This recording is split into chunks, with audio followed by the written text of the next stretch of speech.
오늘은 4월의 첫 번째 주일입니다. 남쪽 지방부터 올라온 봄꽃 소식이 이제 우리 주변에도 여러 가지 꽃들이 만발해 있기 때문에 이제 봄이 완연한 봄이 됐다 이렇게 느낄 만큼 우리에게 이제 꽃 주변에 꽃들이 많고 봄의 여러 가지 기운들을 느낄 수 있습니다. 또 내일 모레 4월 5일에는 나무를 심는 식목일입니다. 4월 하면 본격적으로 올해 농사가 시작하는 때인 것입니다. 잘 아시는 것처럼 족장시대의 이스라엘의 조상들은 반유목민이었습니다. 그렇지만 신약성경 시대, 신약성서 시대의 이스라엘은 농업국가였습니다. 그렇기 때문에 예수님께서 천국의 비밀을 씨 뿌리는 비유 또는 알곡과 가라지 비유에 대해 말씀하셨을 때 이 말씀을 듣던 청중들은 그 누구보다 그 내용을 아주 쉽게 이해할 수 있었을 것입니다. 물론 우리는 지금 근대 산업시대에 살고 있지만 예수님께서 농사를 소재로 한 비유를 이해하지 못할 정도는 아닙니다. 여기 있는 분들 대부분 어르신들은 과거에 농사와 관련되어 있는 일을 해봤거나 또 적어도 이 정도 이야기는 상식적으로 알고 있는 그런 이야기라고 생각됩니다. 이 두 가지 비유는 제가 2020년 또 2021년에 이미 다루었던 그런 비유입니다. 그런데 이번 주일 전할 말씀을 준비하는 가운데 이 둘을 함께 묵상하다 보니 그때 놓친 부분이 있어 오늘 아침 그것들을 씨 뿌리는 비유 다시 듣기라는 제목으로 전하고 은혜를 나누도록 하겠습니다. 이 비유를 통해서 주시는 우리에게 주시는 메시지, 첫 번째 메시지는 천국 말씀이 유일한 좋은 시임을 믿으라 하는 것입니다.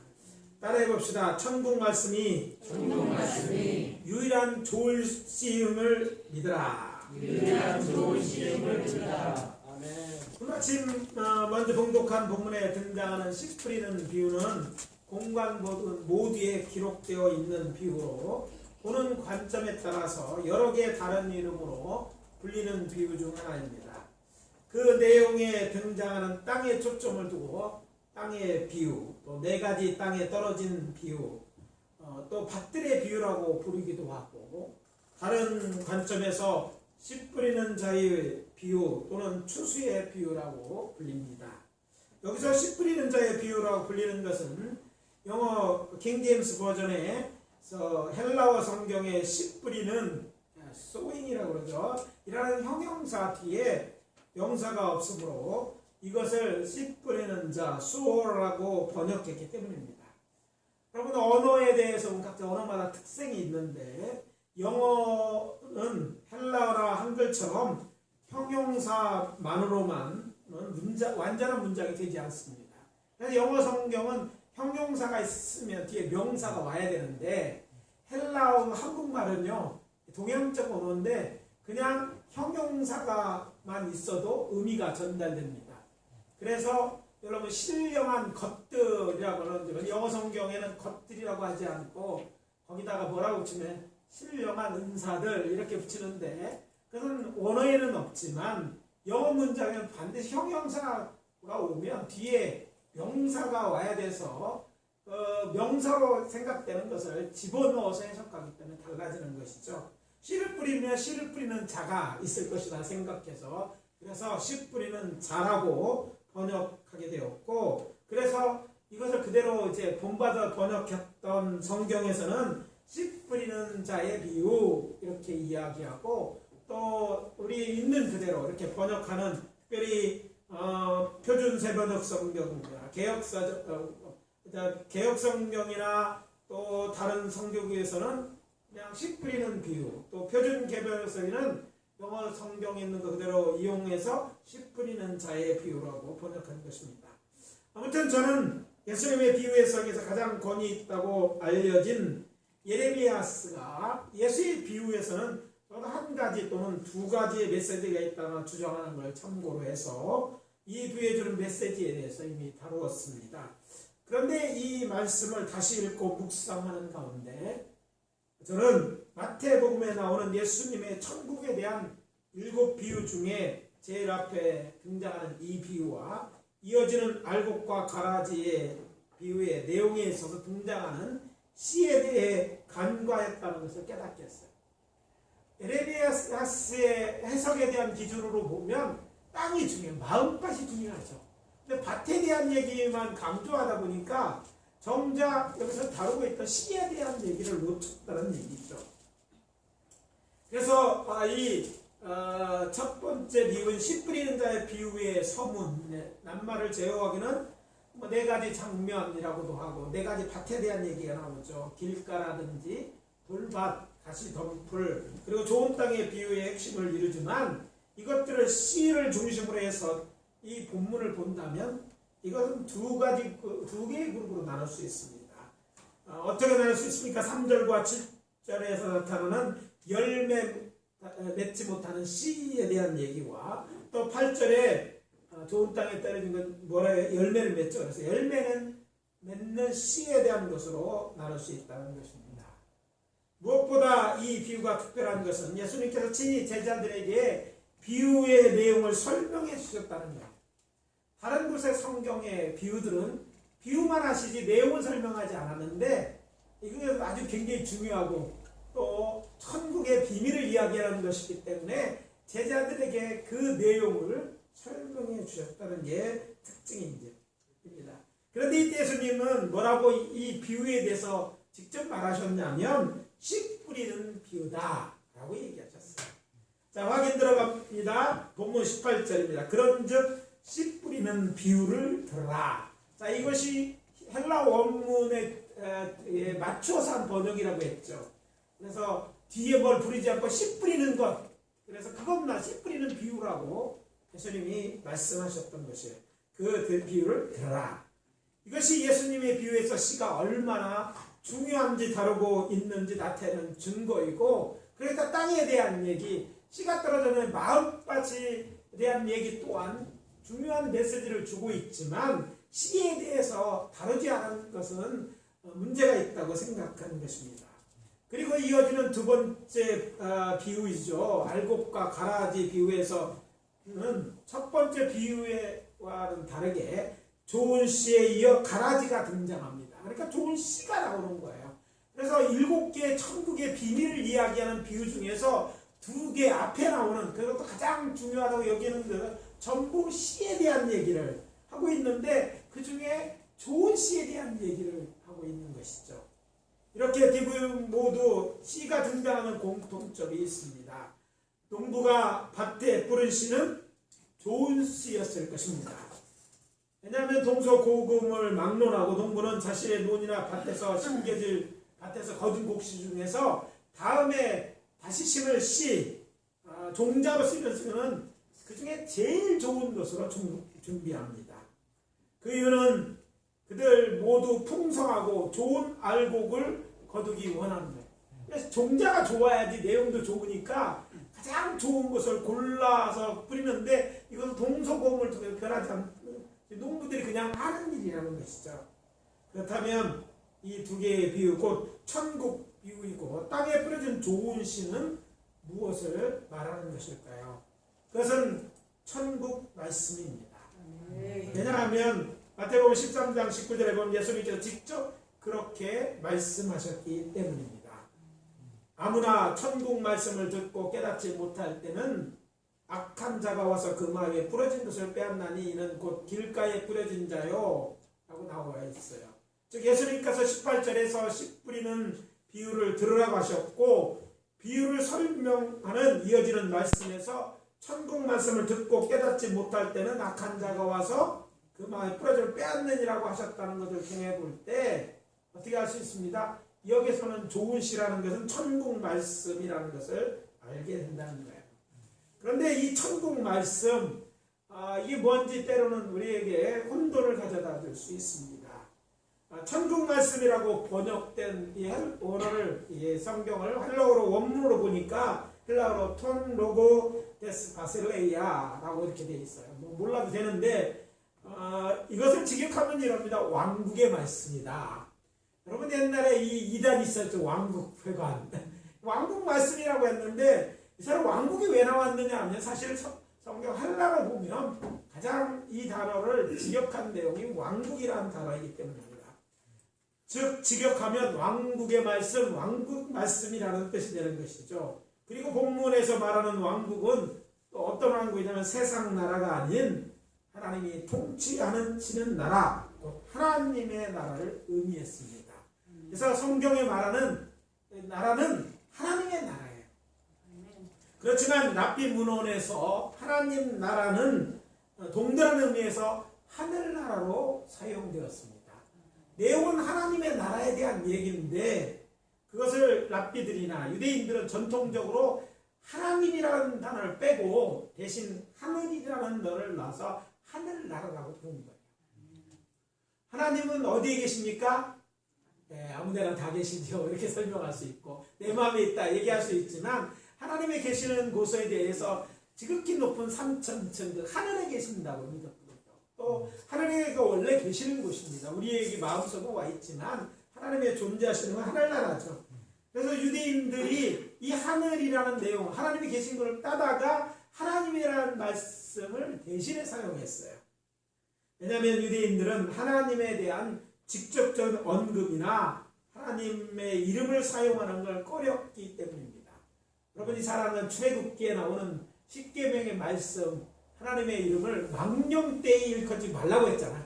잘못 사용하면 이 계명을 범하는 것이기 때문에 하나님의 이름을 그냥 부르는 게 아니라 하나님의 이름 대신 다른 의미, 하나님이 계신 하늘이라는 이름을 대치해서 사용했다는 거예요. 내용상은 하늘나라라고 하면 하나님의 나라라고 알아들은 거죠. 쓰기는 왕국이나 하늘나라라고 쓰고 이해하기는 하나님의 나라다 이해했다는 것입니다. 제가 한번 이야기한 적이 있습니다. 저희 히브리어를 가르쳤던 닥터 헤들이라는 교수가 이제 성서 고고학적입니다. 그래서 이스라엘을 강의하다가 미국에서 얘기하는 식으로 뭐에게나 하나님에 대한 이름을 직접 얘기했어요. 히브리 원문으로 가지고 얘기하니까 갑자기 강의실이 탁 조용해지더래요.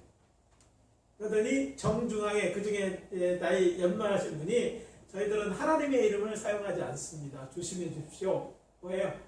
경고를 날린 거죠. 왜? 그들은 정통적인 이 말씀, 이 계명을 지키기 위해 하나님이라는 내용을 사용하죠. 여러분이 잘 알고 있는 여호와로 번역된 말은 우리가 여호와라고 부르죠. 유대인들은 그 말씀을 보고 여호와라고 읽지 않습니다. 얼른 바꿔서 아도나이 주라고 부르는 거예요. 쓰기는 아도나이 하나님 여호와를 의미하는 글자 쓰는데 이 글자는 참 재미난 글자이죠. 신성 사문자라고 얘기했는데 하나님의를 계속 안 부르니까 히브리어는 전통적 자음만 쓰고 모음은 그냥 전통적으로 쓰는 거예요. 그러니까 자음만 있는 이 이름은 나중에 어떤 일이 벌어졌냐면 하나님을 부르지도 않다 보니까 어떻게 발음했는지 뒤에는 알려지지 않았어요. 그 정도의 유대인들이 하나님이라는 이름을 쓰지 않는 것. 그러니까 이 본문에 분명히 헬라어로 볼 때 하나님의 나라를 이야기하는 것이지만 이것을 당시 유대적 관점을 볼 때 하늘나라로 바꿨다고 이해하기에 충분하다는 거예요.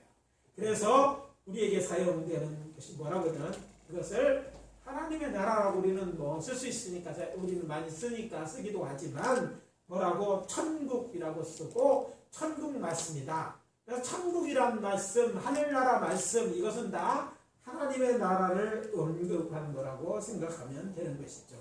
그래서 표준 세번역 성경이나 현대인의 성경, 또 캐톨릭과 함께 번역한 공동 성경에서 이 왕국을 하늘나라로, 또 개혁개정 성경 우리가 쓰는 것이죠. 여기서는 천국이라고 의역해서 천국 말씀이 되는 것입니다. 무슨 얘기인지 이해가 되셨을 거라고 생각합니다. 우리는 여기서 마태복음 말고 공강복음의 나머지 복음서들도 참고해 보아야 할 것입니다. 마가복음에 보면 예수님께서 나의 제자들은 너희에게 하나님의 나라의 비밀을 아는 것이 허락되었지만 외인들은 아니기 때문에 비유라라고 비유하는 것이다 말씀하셔서 뭐라고 얘기하면 씨는 말씀이다 라고 얘기하십니다. 아멘. 마가복음 4장 14절입니다. 씨 뿌리는 자는 말씀을 뿌리는 것이니라. 그러니까 사실 동일한 내용을 세 개의 다른 복음서가 이거를 번역했잖아요. 바로 이제 했기 때문에 그 내용이 무엇인지 공간 복음을 다 참고해야 되는데 여기서는 말씀이라고 되어 있는 거죠. 그래서 누가 이 말씀인데 마가복음 4장 14절에 뿌리는 자는 말씀을 뿌리는 것이라 이렇게 되어 있어요. 근데 누가복음을 기록한 누가는 더욱 분명하게 기록했습니다. 이 비유는 이러하니라 씨는 하나님의 말씀이요. 말씀은 말씀인데 누가는 더 자세히 그 말씀은 하나님의 말씀이라고 밝힌 것이죠.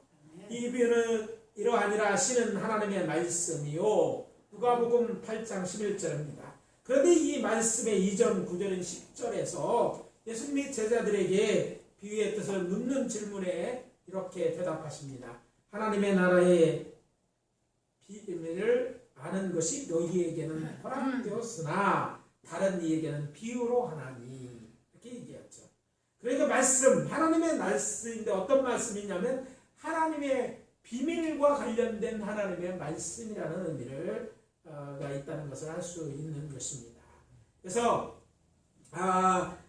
우리가 하나님 나라의 비밀 또는 천국 비밀이라고 천국 말씀이라고 된 것은 무엇에 대한 말씀이냐면 하나님의 나라 즉 바실레 왕국계에 관련된 그런 하나님의 비밀이 기록된 그런 말씀이라는 것이죠.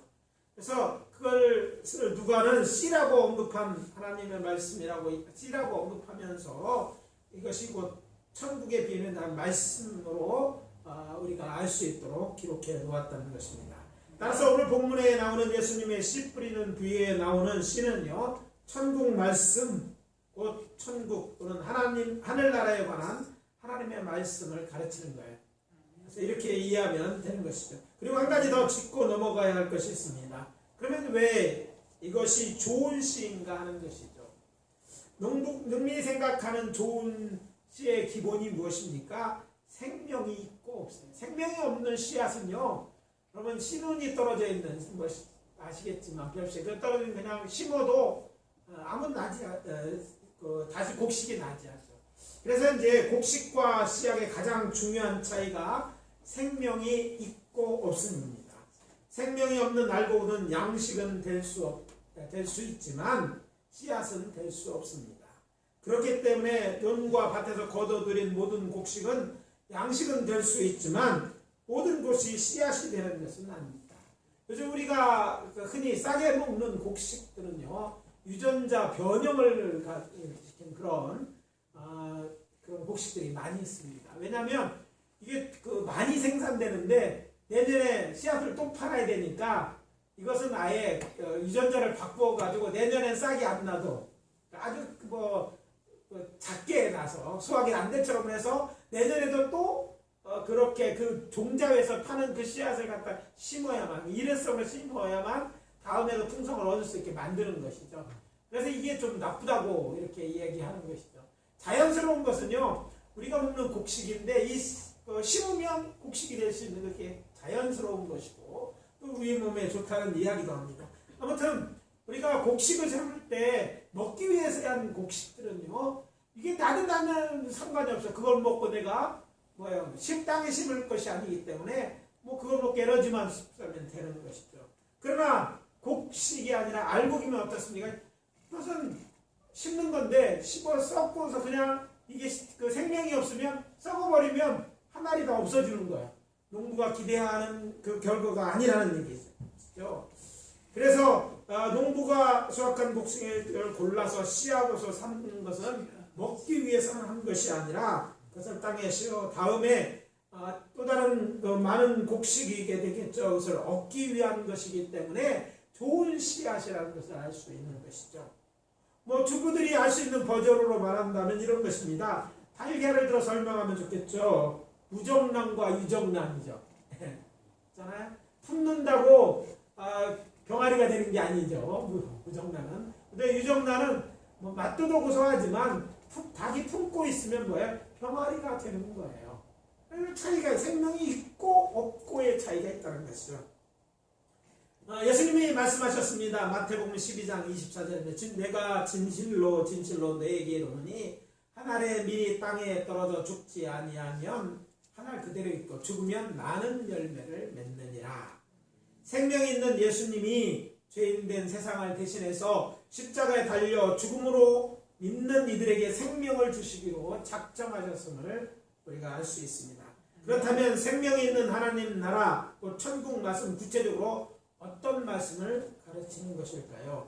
그것을 찾아낼 수 있는 힌트를 품고 있는 말씀이 누가복음 8장 1절입니다.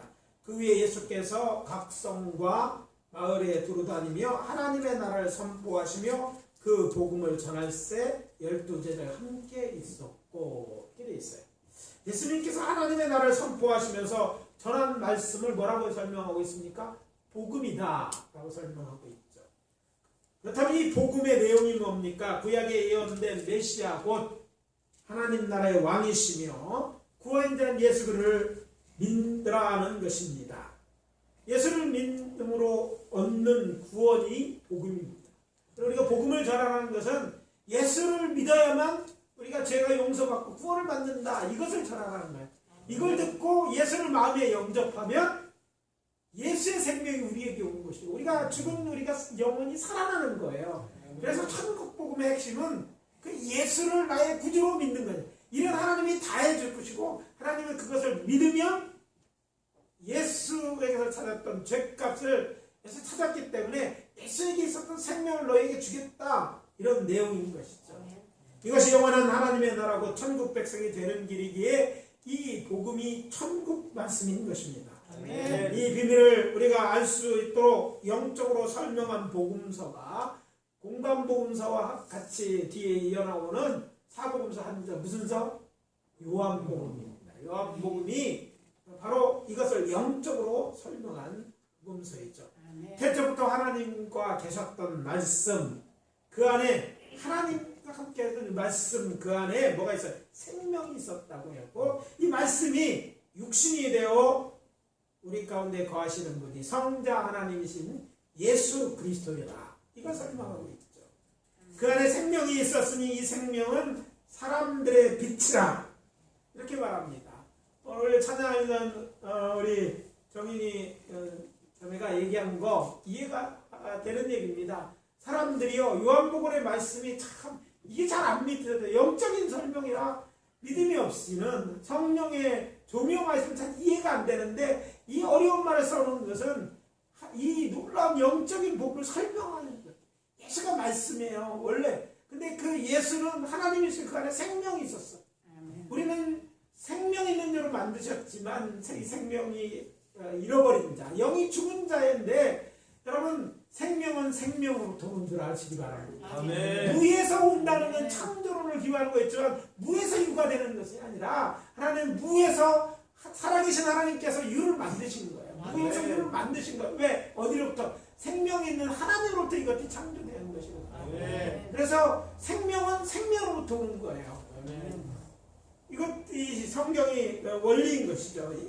요한복음 1장 4절입니다. 예수님은 여호와 하나님께서 그를 믿는 자마다 영생을 얻게 하려고 이 세상에 보내신 구원자였습니다. 아멘. 하나님이 세상을 이처럼 사랑하사 독생자를 주셨으니 이는 그를 믿는 자마다 멸망하지 않고 영생을 얻게 하려 하시니라.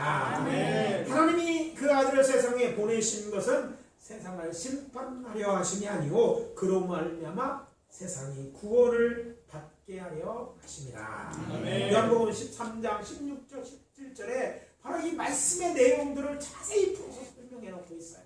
그러니까 요한복음은요, 우리가 이것들을 잘 이해하는데, 영적인 이 비밀을 이해하는 아주 키가 되는 그런 내용인 것이죠.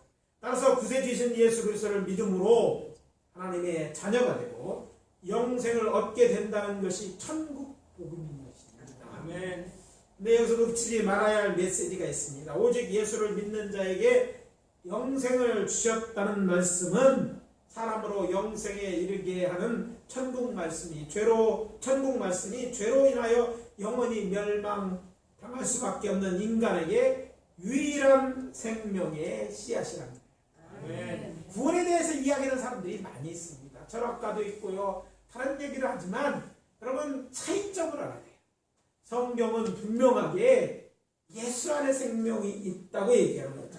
인간의 유일한 생명의 씨앗, 이 천국 말씀이 육신이 돼서 우리의 죄의 문제를 해결하신 그 생명을 가진 예수밖에 없다는 것이죠. 예수님은 이렇게 자신이 누구인지 선언하셨습니다. 예수께서 이르시되 나는 부활이요 생명이니 나를 믿는 자는 죽어도 살겠고 또 살아서 나를 믿는 자는 영원히 죽지 아니하리니 이것을 내가 믿느냐. 요한복음 11장 25절입니다. 나는 부활이요 무엇이다? 생명이다. 예수님에게 생명이 있는 거예요. 천국 말씀, 이것이 정말 유일한 우리에게 구원의 복된 소식이 되고 이것이 생명의 좋은 씨앗이 되는 것은 그 안에 뭐예요? 생명이 있었다는 거예요. 예수의 생명이 우리의 죽은 우리가 영원히 멸망받을 수 없기로 정해진, 죄 때문에 정해진 우리에게 생명이 되려고 살아있는 생명, 예수님 생명이 우리를 위해서 대신 그 생명을 우리를 위해서 내어주었어요. 대신 죽었다는 거예요. 생명 있는 씨앗이 땅에 들어서 썩었던 거예요. 그래서 어쩌가요? 많은 열매, 생명이 있는 걸 낙이 여김인 것처럼 예수가 우리 대신 죽으심으로 이제 죽을 수밖에 없는 우리에게 예수의 생명이죠. 우리도 이 많은 예수님의 제자들, 하나님 믿는 자들, 하나님의 자녀들이 구원을 얻게 된 거예요. 그래서 여쭤보겠습니다. 여러분은 구원자 예수 그리스도를 믿음으로 죽어도 살겠고 또 우리가 살아있을 때 주님이 다시 오시면 영원히 죽지 않을 것을 믿으십니까? 정말입니까? 정말 그렇게 확신하십니까? 그렇다면 죽음을 두려워하지 마십시오. 사망 권세가 깨트려질 수 믿고 강하고 담대하십시오.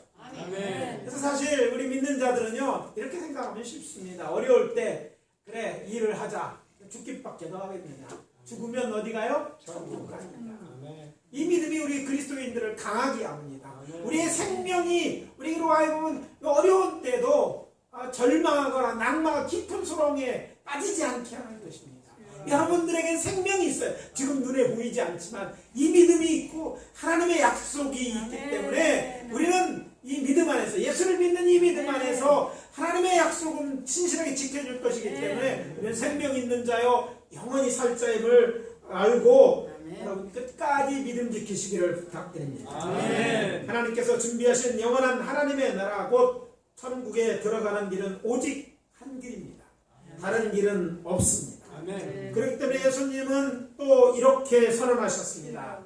예수께서 이르시되 내가 곧 길이요 진리요 생명이니 나로 말미암지 않고는 아버지께로 올 자가 없느니라. 요한복음 14장 6절입니다. 예수님만이 우리가 아버지이신 여호와 하나님께 나아갈 수 있는 유일한 길입니다. Only way. 그래서 묻겠습니다. 예수님만이 유일한 생명의 길임을 믿으십니까? 정말로 그렇다면 세상의 거짓말에 속지 마시기 바랍니다. 요즘 우리가 직면한 신앙의 제일 큰 적은 뭐 전쟁이나 이런 것들이 아니에요.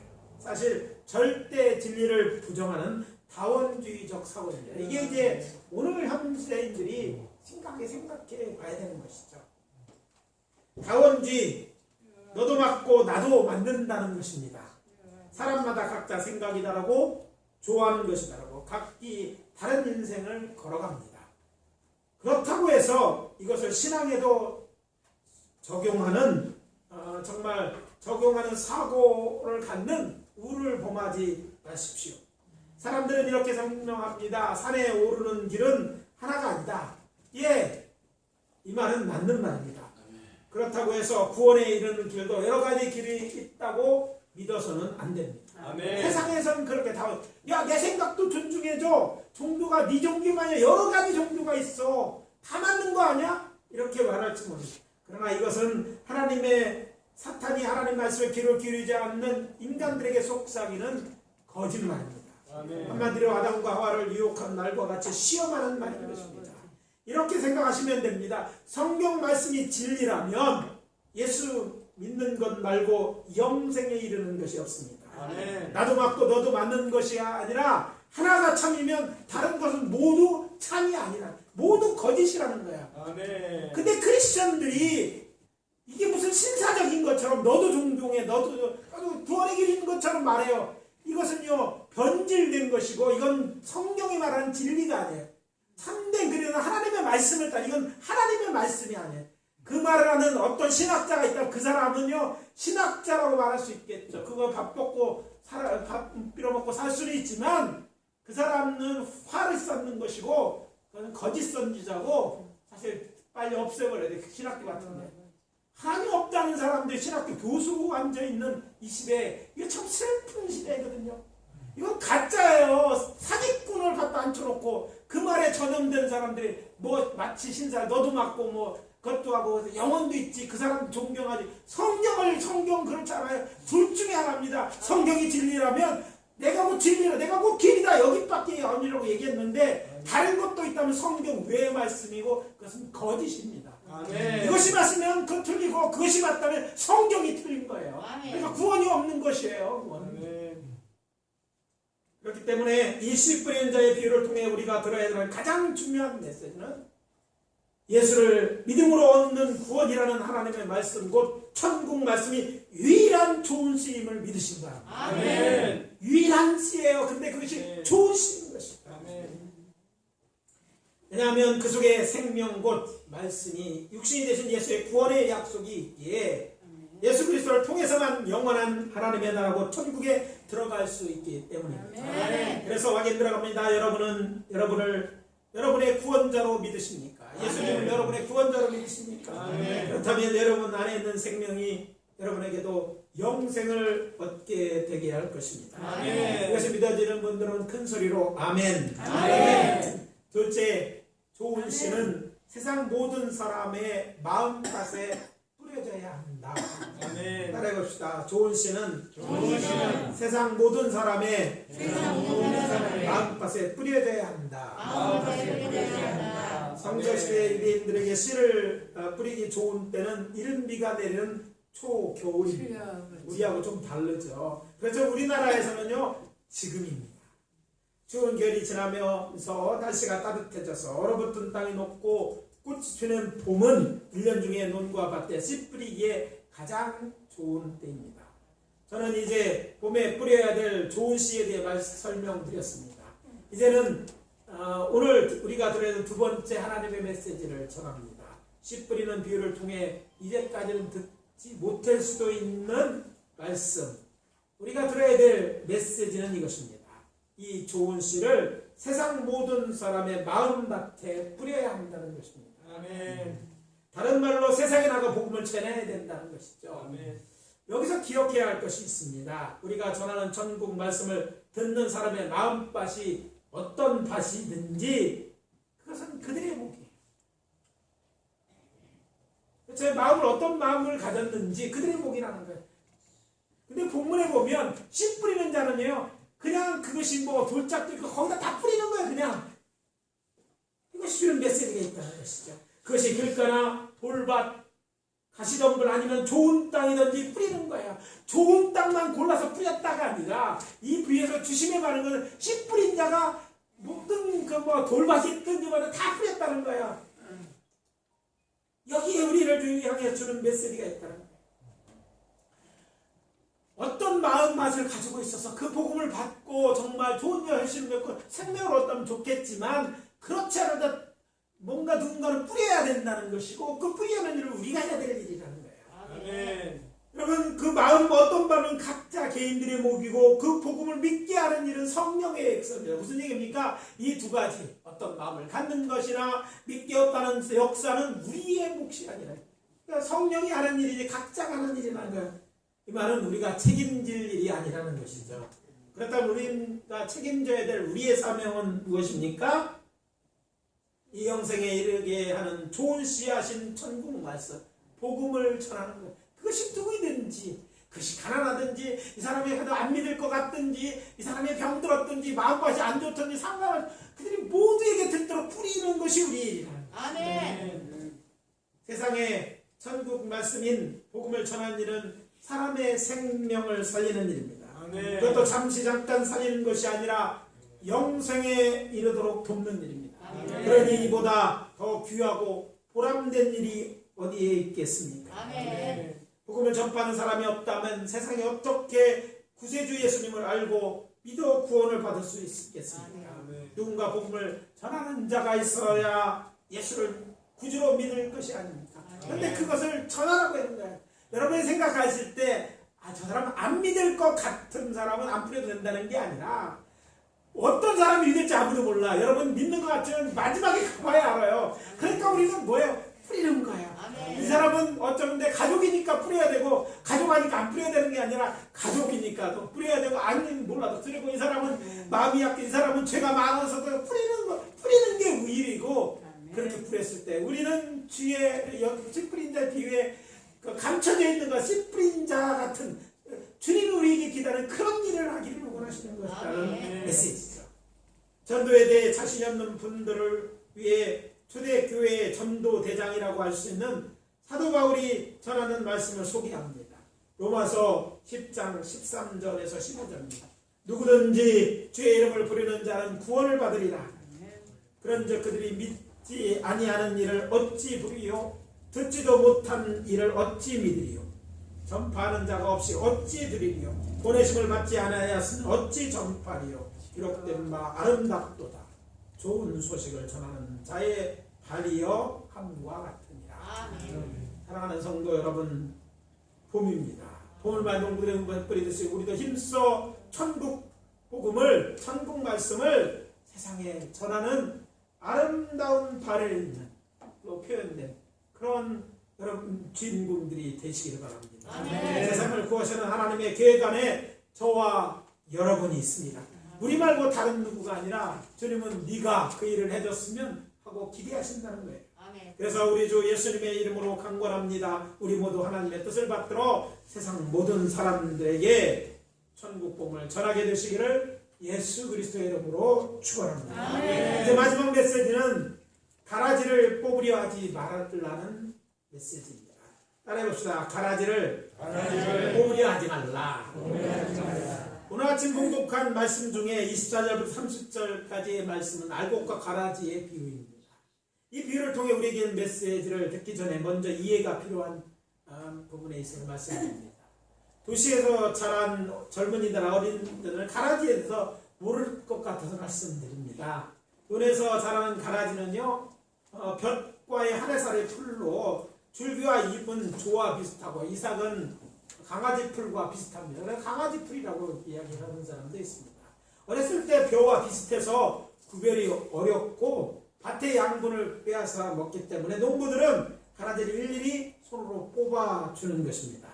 그렇다면 오늘 본문에 나오는 가라지와 우리가 알고 있는 가라지는 같은 식물일까요? 아니면 다른 식물일까요? 한 번도 궁금해 보지 않으셨던 것 같아요. 뭐가 맞을 것 같아요? 네, 잘 모르겠습니다. 잘 모르겠을 거예요. 사실 오늘 본문에 언급되어 있는 가라지는 우리가 알고 있는 가라지와 모습도 다르고 게다가 독성도 가지고 있어 전혀 다른 식물입니다. 그래서 독볼이라고 불리는 것이 성경에 등장하는 이 가라지예요. 성지에서 자라는 가라지는 히브리어로 존은 가라지다 뭐 이렇게 말할 수 있는데 존인 헬라어는 지자니온이라고 이렇게 부르는데 가라지에 기생하는 테므렌이라는 곰팡이균이 있습니다. 근데 이 곰팡이에 감염된 가라지를 먹으면 사람들이 구토하고 설사를 해요. 그래서 독볼이라고 말하는 것이죠. 이렇게 말하는 것이죠. 그래서 이 밀이나 보리와 아주 모양이 아주 흡사해요. 그래서 농부라도 구분하기가 쉽지 않습니다. 우리 가라지하고 공통점, 일치하는 점은 바로 이게 작았을 때는 잘 구분이 안 되는 거예요. 그리고 다 뿌리가 엮여 있기 때문에 이거 뽑으면 옆에도 뽑힐 수 있으니까 냅두라는 것이죠.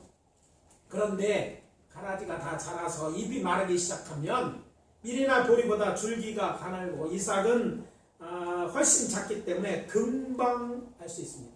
여러분 논에도 가라지 논에 이삭이 자랐을 때 작을 때는 모르지만 크면 딱딱 우리나라 건도 키가 크더라고요.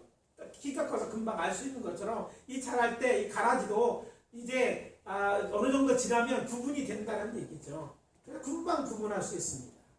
예수님에 비해서 자기 밭에 좋은 씨를 뿌렸지만 결실할 때 종이 보니까 가라지도 보이는 걸 보고 주인에게 이 사실을 알렸을 때 주인이 말합니다. 주인이 이르되 가만두라. 가라지를 뽑다가 곡식까지 뽑을까 염려하노라. 둘 다 추수 때까지 함께 자라게 두라. 추수 때에 내가 추수꾼에게 말하기를 가라지는 먼저 거두어 불사르게 판으로 묶고 곡식은 모아 내 곡간에 넣으리라 하니라. 29절과 30절 말씀입니다. 아마도 예수님의 말씀을 들은 청주들은 이 말을 듣고 놀랐을 것입니다. 왜냐하면 우리나라에서나 성주에 마찬가지로 가라지는 모두 골라내지 않으면 생산된 곡물의 질이 떨어집니다. 독성 있는 게 있으니까 더 떨어지겠죠. 그리고 또 이게 뭡니까? 양분도 빼앗아 가잖아요. 그래서 상식적인 일이 뭡니까? 가라지 구별이 안 돼서 그렇지 구별할 수 있게만 되면 빨리빨리 뽑아주는 게 더 많은 더 좋은 곡식을 얻는 것이는데 예수님께서는 뭐래? 가만두라고 얘기하셨다는 거예요.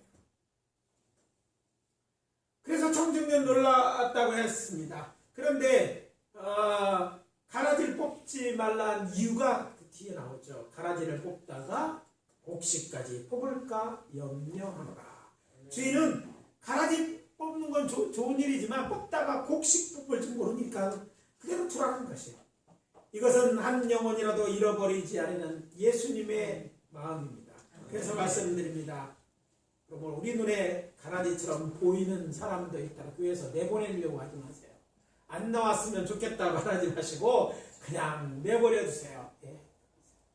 우리도 옛날에 그런 경험 있잖아요. 우리 두 이제 감당하기 힘든 또 여학생 중딩들 왔을 때 교회들은 왜 목사님 얘기해서 내보내라고 그냥 두자고 그랬어요. 걔 때문에 학생회가 안 돼. 그래도 내비놓으세요. 안 오는 학생들 생각하지 말고 내버려뒀어요. 근데 애들이 커서 지금 뭐 가끔 뒤에 만난 적 있어요. 근데 교회도 열심히 다니거든요.